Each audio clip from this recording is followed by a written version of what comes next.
Hello, all you coin collectors out there, and welcome to DC Coin World International Coin Channel. Today we have the Canadian 1 cent coins from 1960 and 1961.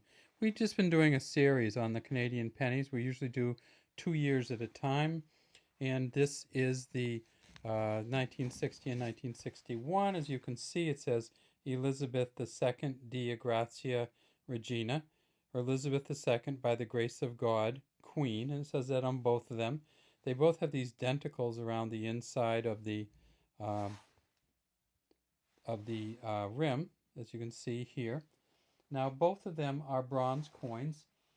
They are 98% copper, 0.5% uh, tin, and 0.15% zinc.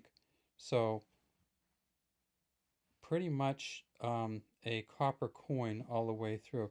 If you turn this one over, you take a look at this, and this is interesting. People say, why don't you clean that coin? Well, we don't clean our coins. For one reason is because collectors value them more if they have a patina and stuff on them. And for another reason, it does tend to damage the coins. And so this coin actually, you've all seen this probably on copper and that's been left out in weather. It actually turns blue. Statue of Liberty actually has a kind of a bluish tinge to it where it has been out in the weather. So copper does this when it weathers, especially in any kind of wet weather.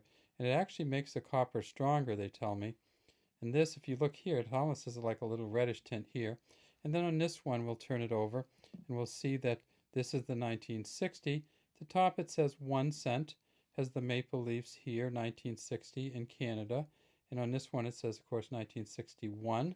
So let's flip them over so we can go 60 and 61.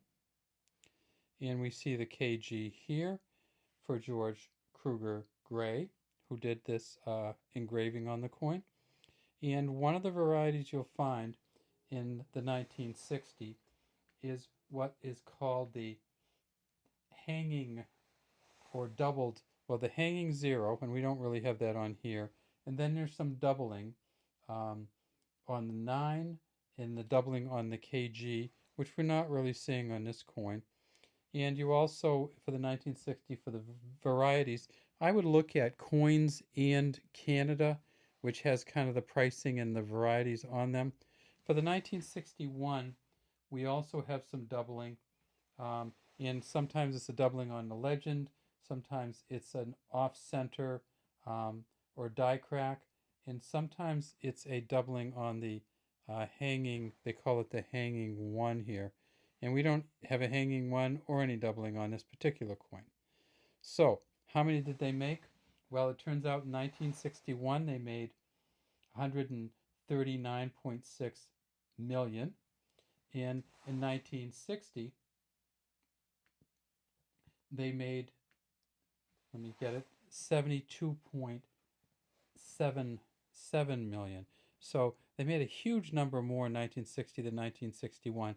If you look at world coins in the US, you'll see some big jumps in the early 60s, right around 1960. You'll see big jumps in coins production around the world in 1960, 61, 62, 63, because the economies were finally recovering from, fully recovering from World War II. And of course, the United States economy was recovering from the Korean War also.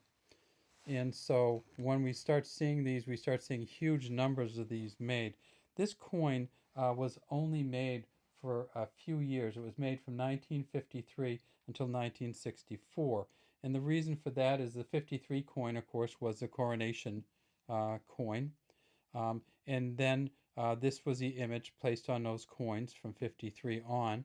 But as the queen got older, they went to change the image. In 1965, they went from this, which was the first portrait, to what they call the second portrait. And so the second portrait of Queen Elizabeth in 1965 would look something like this, with the actual crown, the Girls of Great Britain and Ireland tiara on her. So this is the first portrait, kind of the young woman or girlish portrait. This is the kind of growing queen portrait, and this one here actually comes from 1969, but they started producing this particular portrait, the second portrait, in 1965. This portrait here, again, I didn't bring up the engraver, but of course it's the Mary Gillick portrait, which was retouched on the Canadian coins by Thomas Shingles, the engraver Thomas Shingles. All right, that's all we have today from the DC Coin World International Coin Channel. Have a great time coin hunting out there.